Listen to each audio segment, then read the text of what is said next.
रहस्यमय मंदिर के सीरीज़ में आपका स्वागत है। आज के वीडियो में हम आपको महाकालेश्वर मंदिर के ऐसे रहस्य बताएंगे जिसे सुनकर आप दंग रह जाएंगे। तो चलिए बिना समय गवाए शुरू करते हैं आज की वीडियो।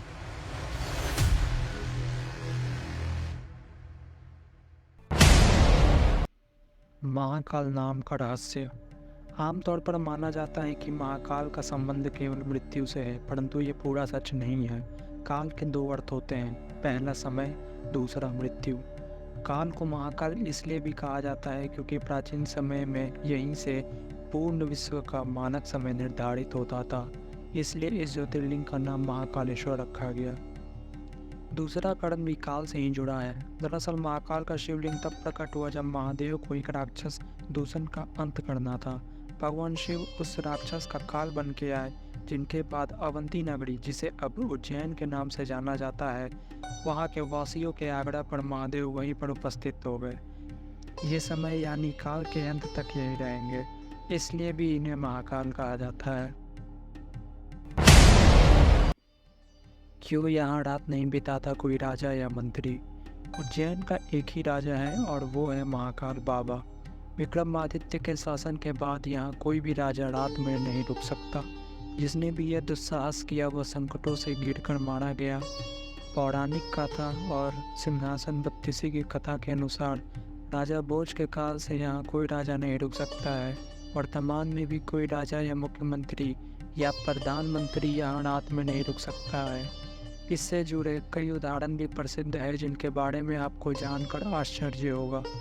एक बार देश के चौथे प्रधानमंत्री मोरारजी देसाई जब मंदिर के दर्शन करने के बाद रात में यहाँ रुके थे, तो अगले ही दिन उनकी सरकार गिर गई और उन्हें इस्तीफा देना पड़ा।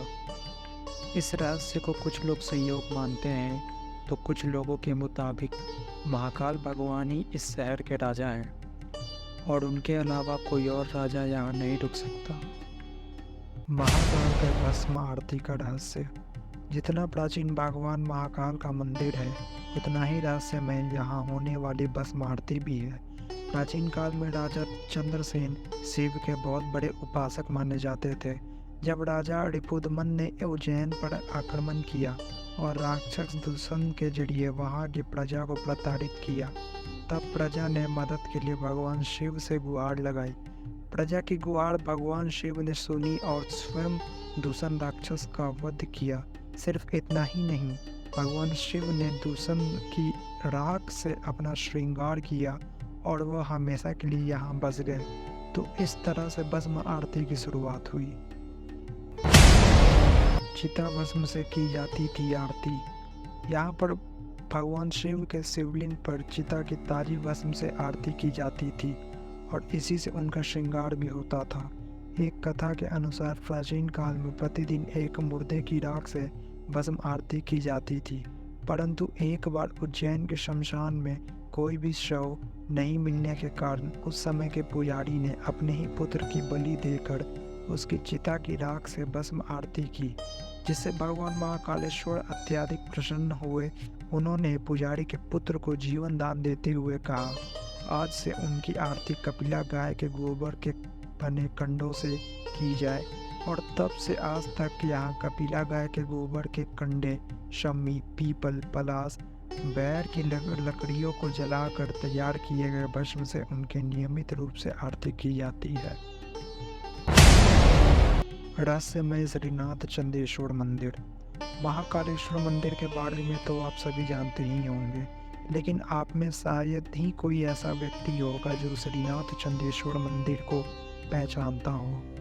वर्तमान में जो महाकालेश्वर ज्योतिर्लिंग है वह 3 खंडों में विभाजित है।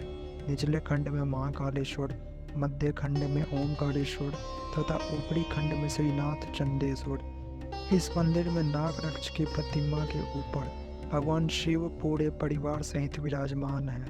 आपको यह बात जानकर हैरानी होगी कि इस मंदिर के द्वार वर्ष में केवल एक बार खोले जाते हैं।